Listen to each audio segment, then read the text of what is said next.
Hey guys, Glenn here from GTG Financial. I wanted to walk you through the impact of what interest rates have done to purchasing power and monthly payments lately. So we've got a mock scenario here, and before we get started, these are not actual interest rates. These are just a reflection of what the market is doing right now. So there's no points being paid or credit being given by a lender for these specific rates. These are just generic for educational purposes. But what we're looking at here, you guys, this is our stock form that we use when we're showing options to borrowers, both when they're becoming pre-approved and what they can look at for max qualification, target payment, target cash usage, etc. But also what we look at when somebody is in progress, about 2/3 of the way through the progress, and we look at interest rate options. Now, what we're finding we're having to do is circle back to borrowers at this point in time in this very volatile rate environment to show them the impact that it's had on their previously completed pre-approval. So let's take a look here. Option 1 here, and I should mention all of these are the same across the board. Options 1 through 3 are an $800,000 purchase price. I know some of you that may be watching that may say, oh, that's extreme.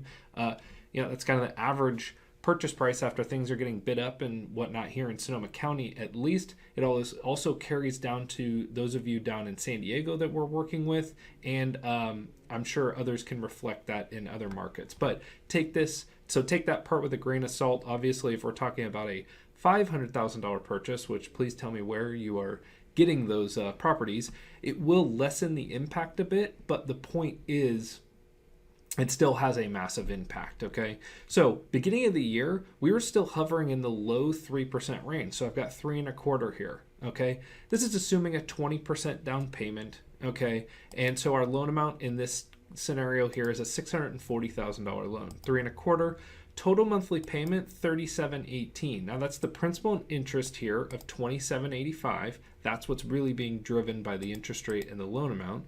Hazard insurance or homeowners insurance, we're just educated guess, $100. Of course, this is going to be determinant on the location of the property, and then property taxes. Okay, so property taxes, at least here in California, are going to be based on the purchase price of the property. It doesn't matter type of financing, interest rate, how much you're putting down, anything like that. And for these purposes, we're using 1.25%. Okay, we do fine tune that to the actual property's tax bill if there's an extra bond or it's a little bit cheaper or more expensive. But for these purposes, we're keeping 1.25 across the board to keep it apples to apples. So $37.18 is what we come out with as a total monthly payment. Amount of cash needed, well, we have that down payment of $160 we just went over. We have estimated closing costs and prepaid items. Just a note on those, again, we don't know who the escrow title company is going to be. This is an educated guess on one-time closing costs associated with this in the state of California. Prepaid items, this essentially are exactly what they sound like. They're things being prepaid in advance. So property taxes, prepaid interest, homeowners insurance, and this is really going to get dictated by the time of year. This specific scenario, I'm looking at if we were closing next month. Right now, this is being recorded in the middle of April 2022. So assume you got in contract now, you close in May, your first payment would be in July. Okay, so that's assuming this at this point. That again will fluctuate depending on the time of year.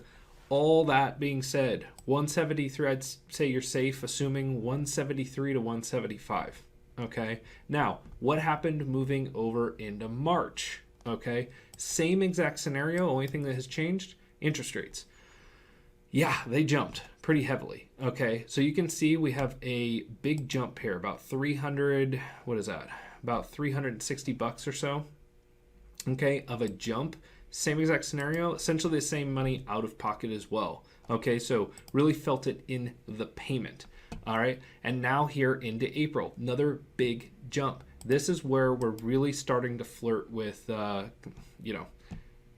massive increase. I mean, we're not flirting with it. It's a massive increase here between 30, let's just call it 3,700 and 4,450 essentially. Okay, so we've got about a $750 increase in total monthly payment here for the same exact house, same purchase price. Well, what have we seen over the last couple months with prices? Well, they're still going up. Is this going to put a dent in that? It might.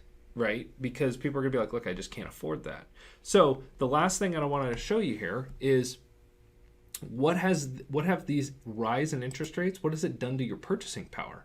Well, as you can see here, this, if you wanted to maintain the same roughly $3,700 a month payment that you did have at the beginning of the year, okay, because let's just say you said that's my max, that's all I want to do, okay, is you'd have to drop your purchase price to 663, or drop the gauge of what you're looking at price wise down to 663. Okay, that's $137,000 that you're getting taken out.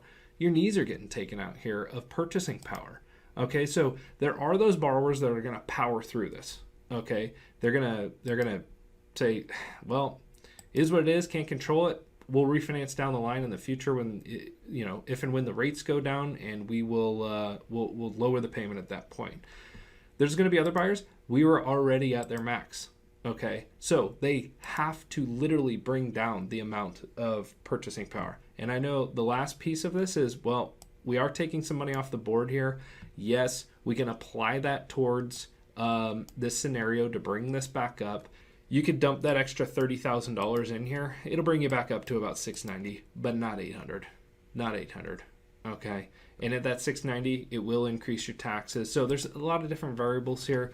Point being of why I shot this, you guys, I want you to understand that things are moving. We have a moving landscape under our feet right now, and I just want you to be prepared that we need to take a look at this stuff before you're making offers. We need to have agents informed as well, because this is going to hurt if you're unprepared and you finally get in contract on something you've been waiting for, and this lands on you. Okay, let me know if you have any questions. Contact information is going to be in the email, and I'd love to hear from you. Thanks for watching.